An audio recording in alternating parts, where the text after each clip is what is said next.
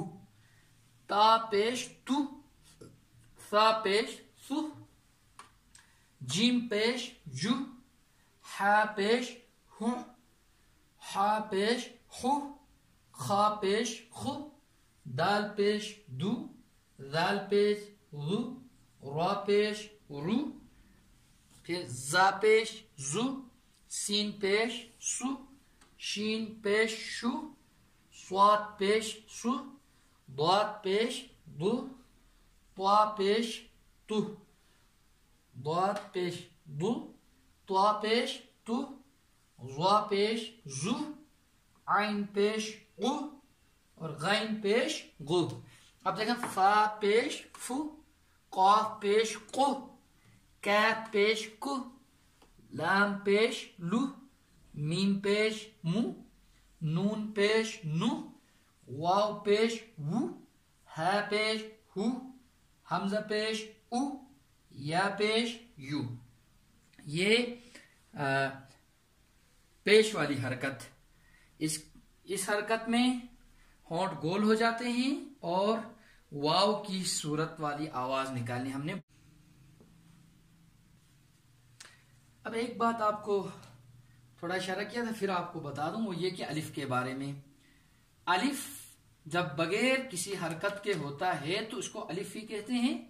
उस सूरत में ये अकेला नहीं पढ़ा जाता, बल्कि अपने से पहले वाले हर्फ के साथ मिलकर अलिफ पढ़ा जाता है। अब इधर देखें, ये मिसाल, ये अलिफ है, इसको हम ना आ पढ़ सकते हैं, ना ई पढ़ सकते हैं, ना ऊ पढ़ सकते हैं। हरकत ना हो, हरकत हो तो हमने बता दिया जबर हो जाएगा, सॉरी हमजा हो जाएगा। हरकत होने की सूरत में ये हमजा पढ़ा जाएगा। जबर जेर पेश हो तो हमजा जबर आ, हमजा जेर ई, और जैसे इधर पढ़ा हमजा पेश होगा। लेकिन ये अकेला हो और इस पर कोई हरकत ना हो तो ये पढ़ा नहीं जाता, बल्कि पढ़ने के लिए इससे पहले वाले हरफ के साथ इसको मिला के पढ़ेंगे। मिसाल मीम हमने पढ़ा था, मीम की आधी शक्ल या मीम की दूसरी शक्ल। अब मीम के साथ मिलके कैसे होंगे? मीम पर जबर है तो हम पढ़ेंगे मीम अलिफ जबर मा, ये याद रखना है, मीम अलिफ जबर मा। मिसाल कौफ है, कौफ, कौफ के साथ अलिफ को हम पढ़ना है तो इसके साथ मिला देंगे ये, तो कौफ अलिफ जबर कौ। इस तरह अलिफ है, इस पे हम कोई और मसलन फिर अलिफ है खाली पड़ा हुआ है तो उसके साथ हम लगाएंगे लाम मसलन, तो लाम लगाएंगे तो यूं होगा लाम अलिफ जबर ला पढ़ेंगे। तो ये चीजें आपने ज़हन में रखनी है। वसल्लल्लाहु अला मुहम्मदिन व आलिहि त्ताहिरीन।